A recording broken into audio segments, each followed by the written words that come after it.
சொல்லாத போதும் ஏனென்று கேட்காமல் வருவான் நம் எல்லோருக்கும் தந்தை இறைவன் இறைவன். பிள்ளைக்கு தந்தை ஒருவன் நம் எல்லோருக்கும் தந்தை இறைவன். உள்ளோர்க்கு செல்வங்கள் சொந்தம் அது எல்லார்க்கு உள்ளங்கள் சொந்தம். உள்ளோர்க்கு செல்வங்கள் சொந்தம் அது எல்லார்க்கு உள்ளங்கள் சொந்தம். எல்லார்க்கு உள்ளங்கள் சொந்தம். இல்லாத இடம் தேடி வருவான் நம் எல்லோருக்கும் தந்தை இறைவன். பிள்ளைக்கு தந்தை ஒருவன் நம் எல்லோருக்கும் தந்தை இறைவன். நீ ஒருவனை நம்பி வந்தாயோ இல்லை இறைவனை நம்பி வந்தாயோ. பிள்ளைக்கு தந்தை ஒருவன் நம் எல்லோருக்கும் தந்தை இறைவன்.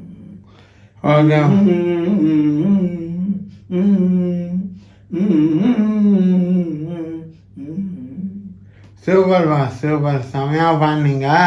ஸோ உங்கள் அப்பாவோட நீங்கள் சைக்கிளில் ட்ராவல் பண்ணியிருக்கீங்க? சைக்கிள்லாம் போல அப்பா ஓட்டினது கொஞ்ச நாள் தான் ஓட்டினா. நான் சின்னதாக இருக்கும்போது ஸ்கூலுக்கு கொண்டு போய் விடுவான், அவ்வளோதான் நினச்சிட்டு போவான். Okay okay. ஸோ உங்கள் அப்பாவுக்கு சரி, இந்த தந்தையார் தினத்தில் உங்கள் அப்பாவுக்கு நீங்கள் என்ன சொல்ல விரும்புகிறீங்க? அப்பாவுக்கு என்ன சொல்ல, அப்பா இப்போ இருந்தால் நீங்கள் என்ன கேட்பீங்க அப்பாவுக்கு? நான் அப்பாட்ட வந்து ஆசீர்வாதம் கேட்பேன். அப்பா எனக்கு ஆசீர்வாதம் பண்ணுங்க, நல்லபடியாக இருக்கணும் என் குடும்பம். இந்த தந்தையார் தினத்தில் உங்கள் அப்பா இருந்தால் நீங்கள் என்ன சொல்லுவீங்க? அப்பாட்ட என்ன கேட்பீங்க? அப்பாட்ட என்ன கேட்குறது, அவரே வயசு முடியாது.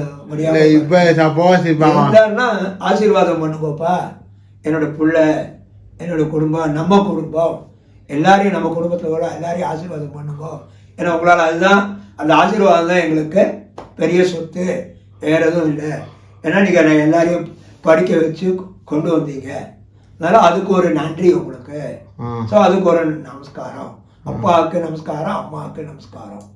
ஸோ அதனால எல்லாரும் வந்து இந்த தந்தையார் தினத்தில் அப்பா அம்மாவை மதிக்கணும். மதிச்சாதான் வாழ முடியும் நாளைக்கு. இல்லைன்னா அவன் புள்ள என்ன பண்ணுவான்,